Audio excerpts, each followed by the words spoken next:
पहले अपने परिवार को धोखा, फिर अपने पति को धोखा, लेकिन जब खुद के साथ धोखा हुआ तब तक सब कुछ खत्म हो चुका था।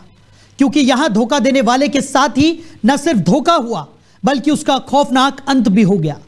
हरियाणा के यमुनानगर में गर्दन कटी लाश किसकी थी और कौन था हत्यारा, उसका भी अब खुलासा हो चुका है।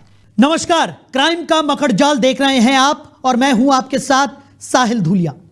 आज की कहानी में हम आपको बताएंगे जॉनी, उमा और उमा के दूसरे प्रेमी बिलाल की खौफनाक कहानी।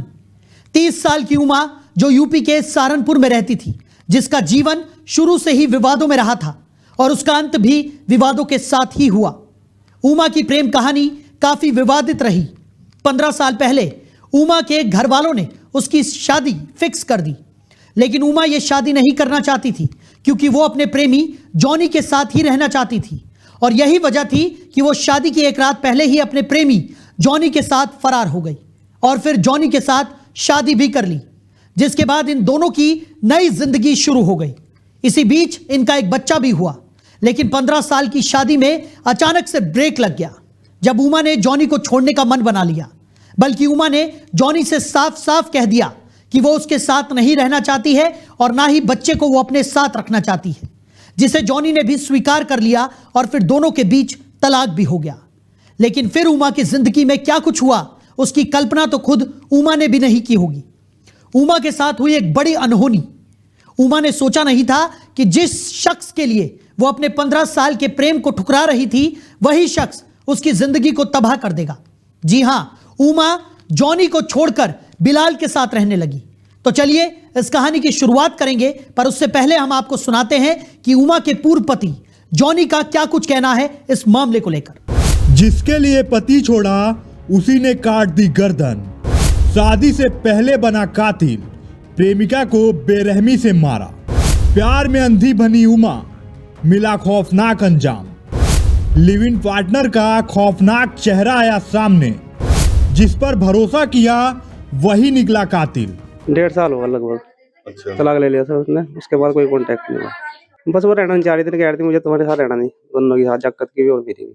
हाँ, वो लड़ने लगी थी, बस खाना नहीं टाइम पर बना रही है, मतलब बदतमीजी कर रही थी, बहुत मारपीट भी कर रही थी और कहती यहाँ से निकल जाऊँ, मुझे तलाक चाहिए तुम्हारे से, मैं कहीं और जाना चाहूँगा। बस यहाँ वो आए थे पुलिस वाले, उन्होंने से मिली थोड़ी बहुत जानकारी कि इस तरह की बात होगी। नहीं, तलाक हो रखा। वो मैं ईजा कचेरी जाने के वो लेने जा रहा हूँ सर्टिफिकेट, वहाँ से वकील से बात हुई मेरी, वो कह रहे थे आजा सर्टिफिकेट मिल जाएगा तुझे। करीब 2 साल पहले से बिलाल और उमा लिविंग में रह रहे थे। बिलाल एक टैक्सी ड्राइवर था। 2 साल तक दोनों के बीच सब कुछ ठीक ठाक चल रहा था, लेकिन इसी बीच बिलाल के घर वालों ने बिलाल का रिश्ता कहीं और तय कर दिया था और 14 दिसंबर को बिलाल का निकाह भी होना था, जबकि उमा बिलाल पर शादी का दबाव लगातार बना रही थी। ऐसे में बिलाल को कुछ समझ में नहीं आ रहा था कि वो क्या करे। इसके बाद बिलाल ने उमा को खत्म करने का पूरा प्लान बना लिया और इसी के तहत बिलाल 6 दिसंबर को उमा को घुमाने के बहाने अपने साथ ले गया। बिलाल के खौफनाक इरादों से अनजान उमा भी राजी हो गई और दोनों कार में घूमने के लिए निकल पड़े। उमा खुश थी, जबकि बिलाल के मन में कुछ और ही चल रहा था और इसी के बीच जब जो कुछ होना था वह भी हुआ। हरियाणा के यमुनानगर में एक जगह पर बिलाल ने गाड़ी रोक ली और फिर किसी बहाने से पिछली सीट पर, यानी कार की पिछली सीट पर बैठ गया और सीट बेल्ट ठीक करने के बहाने से बिलाल वो करने वाला था जिसे उमा को भी नहीं पता होगा। बिलाल ने पीछे जाकर सीट बेल्ट से उमा का गला घोंट दिया, जिससे उमा की मौके पर ही मौत हो गई। उमा को मारने के बाद भी उसका जी नहीं भरा। उसने उमा की गर्दन काटी और पहचान न हो इसलिए सिर को अपने पास रख लिया। उमा ने जो कपड़े पहने थे बिलाल ने वो भी उतार लिए ताकि कपड़ों से भी उसकी पहचान की गुंजाइश न बचे। बिलाल कार करीब आधा किलोमीटर आगे ले गया। वो ऐसी जगह तलाश रहा था जहां शव को ठिकाने लगाया जा सके। बिलाल उमा के शव को पॉपुलर की नर्सरी में ले गया। उसका कटा हुआ सिर और कपड़े अपने साथ ले गया, जिसे उसने एक जंगल में फेंक दिया। सोचा सिर को जंगली जानवर खा जाएंगे और फिर बिलाल अपनी शादी की शॉपिंग में जुट गया। हैरानी की बात तो यह थी कि किसी को शक न हो, इसे लेकर भी बिलाल सावधानी बरत रहा था और बिलाल को बिल्कुल भी पछतावा नहीं था इस खौफनाक वारदात को अंजाम देने के बाद। लेकिन इसी बीच पुलिस को महिला का शव मिला, जिसके बाद पुलिस आरोपी के तलाश में जुट गई। बल्कि पुलिस के आसपास के सीसीटीवी कैमरे खंगाले और कई लोगों से पूछताछ भी की और इसी बीच पुलिस को एक यूपी नंबर गाड़ी की जानकारी हाथ लगी। संदिग्ध कार को ढूंढते हुए और मोबाइल लोकेशन के आधार पर पुलिस जब बिलाल के घर पहुंची तो पता चला कि उसकी शादी की तैयारी चल रही है। लेकिन पकड़ में आने के बाद बिलाल ने सब कुछ कबूल लिया, क्योंकि उसने बताया कि उसे डर था कि कहीं उमा उसके घर पर जाकर सारी बात ना बता दे, जिससे उसकी शादी टूट जाएगी। इसी वजह से उमा को रास्ते से हटाने के लिए यह सब किया।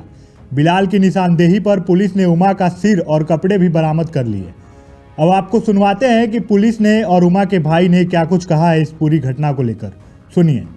बहुत ज़्यादा एफर्ट करने के बाद हमने इस केस को ट्रेस किया है।